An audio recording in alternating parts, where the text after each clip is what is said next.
Առաջիկա 50, 100 եւ նույնիսկ 200 տարվա ընթացքում դեպետի հնարավոր հեղեղները կանխատեսելու եւ վտանգները կանխելու նպատակով անցնող 1 տարվա ընթացքում ուսումնասիրվել է M6 միջպետական ճանապարհի ջրհեղեղից վնասված ու չվնասված հատվածները։ Ուսումնասիրությունը ճանապարհային դեպարտամենտի պատվերով իրականացրել է ավստրիական Bernard Group ընկերությունը հայաստանյան տրանսնախագիծ ընկերության հետ համատեղ Ասիական զարգացման բանկի վարկային ծրագրով։ Վանաձոր Ալավերդի Վրաստան միջպետական ճանապարհի ուսումնասիրման, ինչպես նաև պաշտպանող կոնստրուկցիաների կառուցման եւ հիմնանորոգման աշխատանքների նախագծման բնապահպանական ու սոցիալական հարցերի վերաբերյալ Ալավերդու համայնքապետարանում դեկտեմբերի 9-ին կայացավ հանրային լսում, որի ժամանակ ներկայացվեց նախագիծը։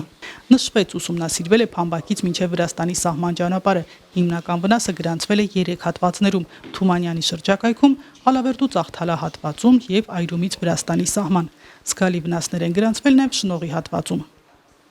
So we've had 4 team visits over here to Armenia to look at the damage. Ամբողջ թիմով 4 անգամ այցելել ենք տարածք, մանրամասն ուսումնասիրել եւ վնասված եւ չվնասված տեղամասերը, որի հիման վրա կանխատեսումներ է արվել, թե որ տարածքները կարող են վնասվել։ Ուսումնասիրությունները սկսել են 31-րդ կիլոմետրից սկսած Փամբակի այն հատվածից, որտեղ 2 գետերը միախառնվում են, մինչև Վրաստանի սահման։ Իրականացրել ենք տարբեր տեսակի ուսումնասիրություններ՝ տոպոգրաֆիկ, բետոնի, ինչպես նաև սողանքների։ Undertaken topographic surveys, visual inspections, concrete inspections, retaining wall and also rockfall protection surveys. M6 ճանապարհի բարելավման նպատակով իրականացվել է դեպետ գետի մանրամասն հիդրոլոգիական մոդելի ուսումնասիրություն, որի արդյունքում փորձագետները եկել են այն եզրակացության, որ 2024 թվականի հեղեղումը 180 տարին մեկ կրկնվող երևույթ է։ Բացի այս ուսումնասիրվել է ճանապարհը վերականգնելու ու արդիականացնելու մի շարք տարբերակներ՝ գետի ափի պաշտպանություն, կամուրջների նորոգում, ջրատարների ու դրենաժային ուղիների մաքրում, նորոգում, քարաթափման վտանգ ունեցող ճանապարհի հատվածի ամրացում։ Քարաթափման տարածքների կառավարման համար դիտարկվել է մի քանի տարբերակ, ասում է ծրագրի փորձագետ Քրիստոֆեր Կուպերը։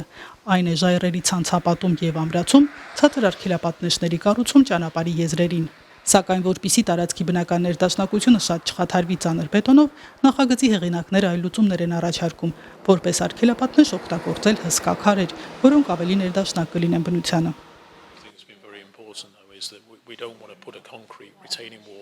Նախատեսում ենք բետոնե պատերից բացի մեծ քարեր տեղադրել տարբեր հատվածներում։ Այդ մեծ քարերը պետք է այնպես միացնենք իրար, որ եւ բնական տեսքը պահպանվի եւ միևնույն ժամանակ լինի ամուր։